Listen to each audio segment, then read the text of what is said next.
speeds with people not to do, and that's to try and dislodge it or move it with an earbud, with a cotton bud.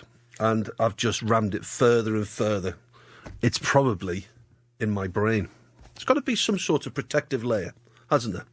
Who better to ask as the man known as the Wax Whisperer, Neil Wrighter. He's a YouTube sensation. I hope I got your surname right. Hiya, Neil. Hi, good morning, Danny. Yes, you pronounced that spot on. Good morning, sir. Thanks for having me on the show. Well, thank you for having me in your Sunday.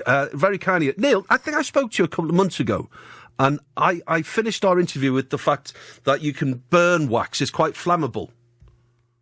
I remember that, and oddly enough, just on Friday, I had a huge piece of wax that I extracted from someone's ear, and the thought crossed my mind, shall I go outside and kind of get a lighter or a match and strike this wax alight? But I thought better against it. It's definitely flammable, and that makes sense because there's lots of natural oils in our wax, isn't there?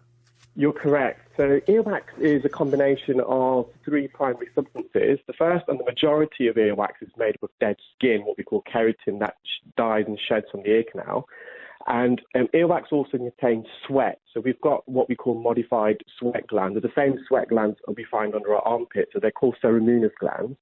And then earwax is also made up of a substance called sebum, and sebum is secreted by what we call sebaceous glands. And these glands are the same glands that we find on our scalp alongside our hair follicles. And sebum is made up of a combination of alcohols, long chains of saturated and unsaturated fatty acids, squalene, cholesterol, and they are obviously all flammable. So in theory, what you've kind of proposed to me does make sense. Neil, yesterday, my producer may have told you, I was shaving my hair in the bath and I got some shaving foam in my left ear. I tried to dislodge it with a little finger and then a little, almost like a little toothpick made out of toilet paper. That didn't work, and then I made the fatal error of using a cotton bud. What's happening in my ear at the moment? So it's very likely, it could be one of two things. It could be that it's not the shaving foam itself, but the mere action of you poking in your ear. You've got some underlying earwax there, and you've further impacted that towards the eardrum.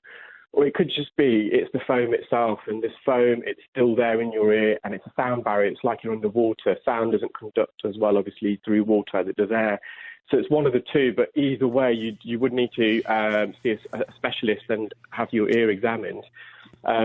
It's quite normal, actually, when people get some water in the ear or they shaving foam in your case, they kind of panic and they want to clear it themselves. But 99 times out of 100, you're just making that worse, unfortunately. So it needs to be syringed. I have actually ordered, my father, Neil, I ordered him a home syringe kit from Amazon for like 15 quid or something, and after a week he can hear a lot better, and it's just made him just so much more upbeat, because I'm beginning to now understand how people who have hearing problems feel, because it alienates you so much, doesn't it?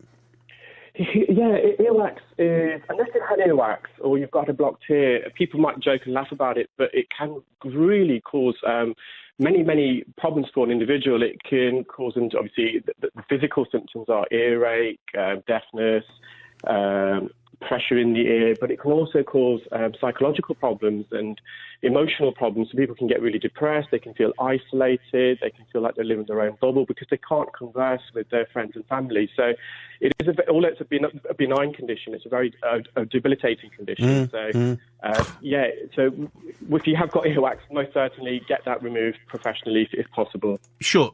Neil, what protection is there between the cotton bud piercing, I'm guessing there's a layer of skin, and going into the brain? So, not much, if I'm honest. So, the first protection your ear canal has is the shape of the ear canal. It's like the S-shaped, so it doesn't allow objects, it tries to avoid objects going straight towards the eardrum and piercing the eardrum. The ear canal is roughly around 3 centimetres in length, and then you've got the eardrum, and the eardrum is only approximately 1 millimetre in thickness, so it's very delicate. And once you go through the eardrum, you're probably about half a centimetre away from the organ of hearing. And if you cause damage to that is permanent. And obviously, the brain is a bit further in. But there was a case in Coventry, I believe, someone used a cotton bud. I think it was last summer or the summer before.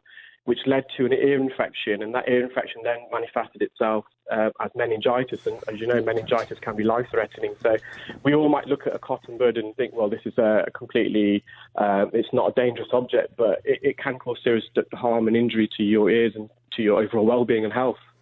Neil, can I thank you for coming on at such short notice, mate? I do appreciate it. It's a day of rest, a Sunday for medical professionals like yourself, so thank you for doing a little bit of extracurricular work, mate. What's your website, or do you have a YouTube channel that our audience can investigate?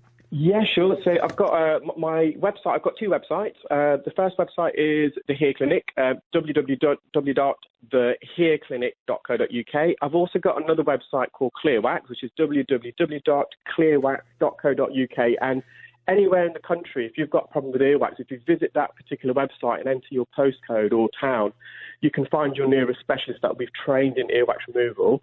And if you like watching earwax removal videos, feel free to connect and subscribe to my YouTube channel. So if you go to YouTube and just type in The Wax Whisperer, and you should come across my YouTube page. Take it easy.